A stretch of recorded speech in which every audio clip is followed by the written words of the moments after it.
Shri Ganeshaya Namaha, Shri Saraswatyai Namaha, Shri Gurubhyo Namaha, Shri Gopal Krishnaya Namaha. Chapter 3 Karma Yoga continued. Shloka number 6. Whoever restrains his organs of action and sits brooding over the sense objects is said to be a self-deluded hypocrite. Some, in order to become free from action, abandon their prescribed duties and try to arrest the tendencies of the organs of action. They will not be able to relinquish action as they will start brooding over it. You should learn to recognize, O Bhavartha, such persons who are really attached to sense objects and should not entertain wrong notions about them. Now listen, I shall tell you, as the occasion requires, the characteristics of a person who is free from desire. 7. But he who, controlling his senses by the mind, performs the yoga of action with the organs of action, excels. A desireless person remains steady in the contemplation of the Supreme Self, but behaves outwardly according to the local customs. He does not command the senses or fear sensuous enjoyment, nor does he avoid legitimate work which falls to his lot. He does not restrain the tendencies of the organs of action, but at the same time, he is not overcome by their impulses. Even as a lotus petal does not get wet in water, he is neither affected by passion nor tainted by delusion. Since he remains in the world, he looks like anybody else. Just as the sun appears as a reflection in contact with water, he looks outwardly like an ordinary person and no one can gauge his true nature. If you see a person with these characteristics, know him to be liberated. You can recognize him by his freedom from the bonds of desire. Such a person becomes distinguished as a yogi in this world. Therefore I say unto you that you should become a yogi. Practice self-control and be steady in your mind. Then let the organs of action go about their way merrily. 8. Perform your duty, for action is better than inaction. Even the maintenance of your body will not be possible without working. Hence one cannot achieve freedom from action by renouncing action. Then why should you think of undertaking prohibited actions? You should therefore perform without self-interest the appropriate duties which have fallen to your lot. O Partha, you do not seem to know this wonder of wonders, that disinterested work by itself frees one from action. See, if one performs one's duty without self-interest according to his capacity, by that very action he is sure to attain liberation. 9. Except for work done for a sacrifice, this world is in bondage to work. For that reason, O Arjun, perform action without attachment. My boy, know that one's duty itself is an obligatory sacrifice. If one performs his duty, sin does not affect him. When a person abandons his duty and takes delight in prohibited deeds, he becomes entangled in worldly bondage. Therefore, know that the discharge of one's duty is a continuous sacrificial session. Whoever performs his duty as a sacrifice does not suffer bondage. A person becomes bound by his actions in this world if he comes under the spell of Maya and strays from his path of duty. In this connection, I shall tell you a story. When Lord Brahma created the world. 10.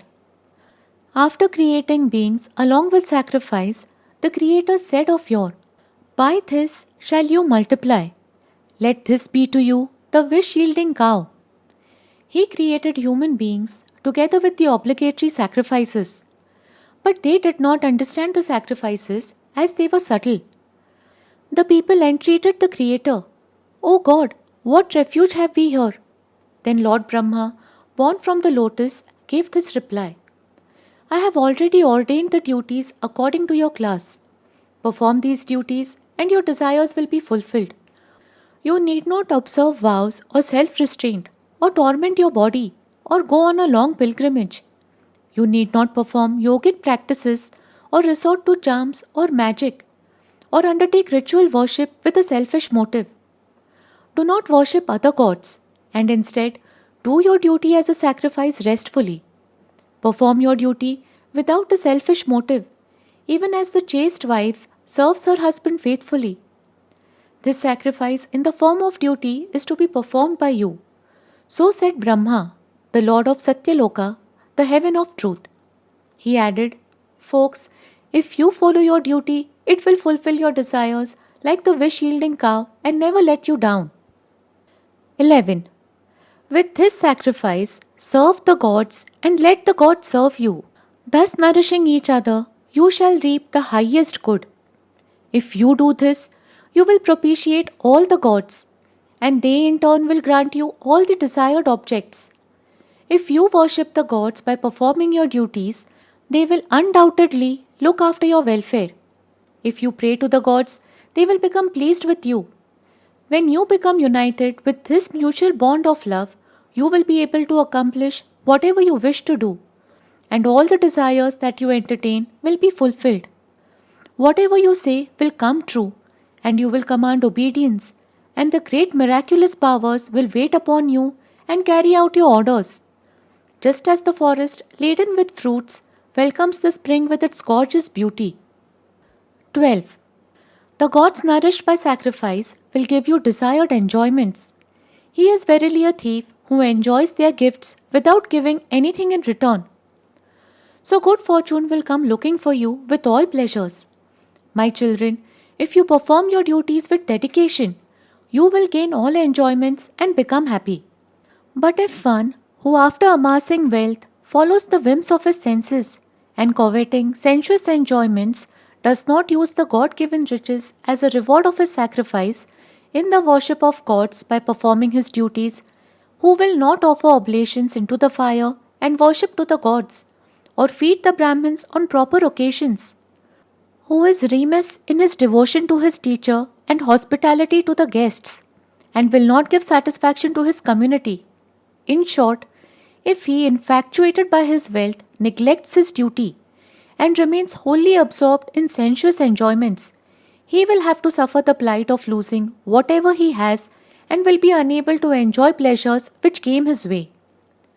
Just as the self does not dwell in the body when one's span of life is over, or the goddess of wealth does not stay in the house of an unlucky person, so the neglect of duty destroys the very foundation of happiness, in the same way as the light is extinguished when a lamp stops burning.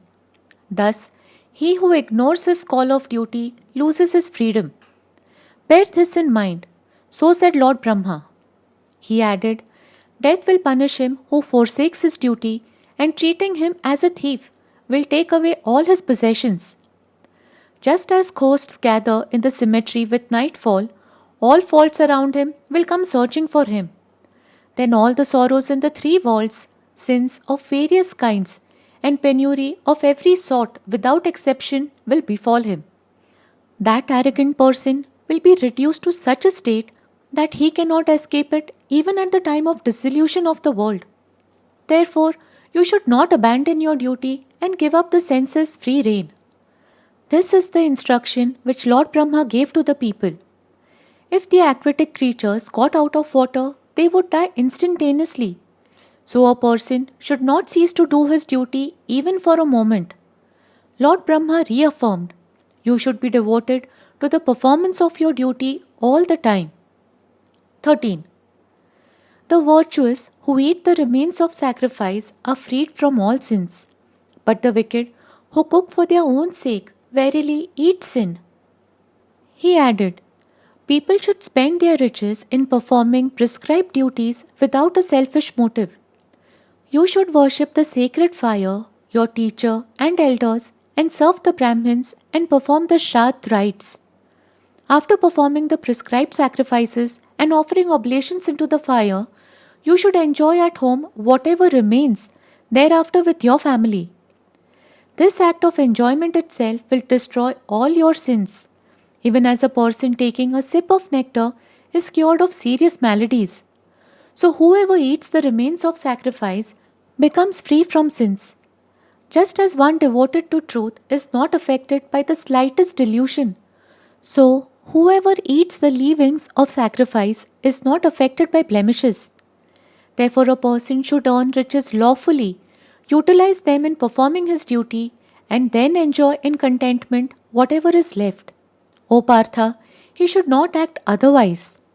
Lord Krishna told this ancient tale to Arjun and said, "Those who identify the self with the body and regard the sense objects as the objects of enjoyment do not know that there is something beyond it.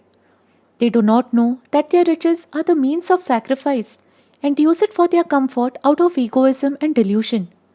They get savory dishes prepared according to their tastes, and when they eat them, these sinners eat sin only.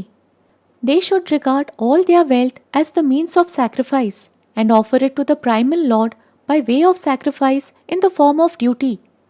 Instead of doing this, the ignorant people cook a variety of dishes for their own enjoyment. That food, which should be utilized for sacrifice in order to propitiate the gods, is not an ordinary thing. You should not regard it as ordinary food, but of the very nature of Brahman, because that food sustains the life of all creatures." 14. Creatures live by food. Food is produced by rain. Rain is caused by sacrifice, and sacrifice arises from action. 15. Know that the ritual has its origin in the Veda, and the Veda originates from the imperishable. The all-pervading Veda is therefore ever established in sacrifice. All creatures grow on food. The food is produced by rain. Rain arises from sacrifice, sacrifice from action, and action from the Vedas. The Vedas spring from the imperishable Brahman, and therefore this moving and stationary world is based on Brahman. The foundation of sacrifice based on action is thus the eternal Veda.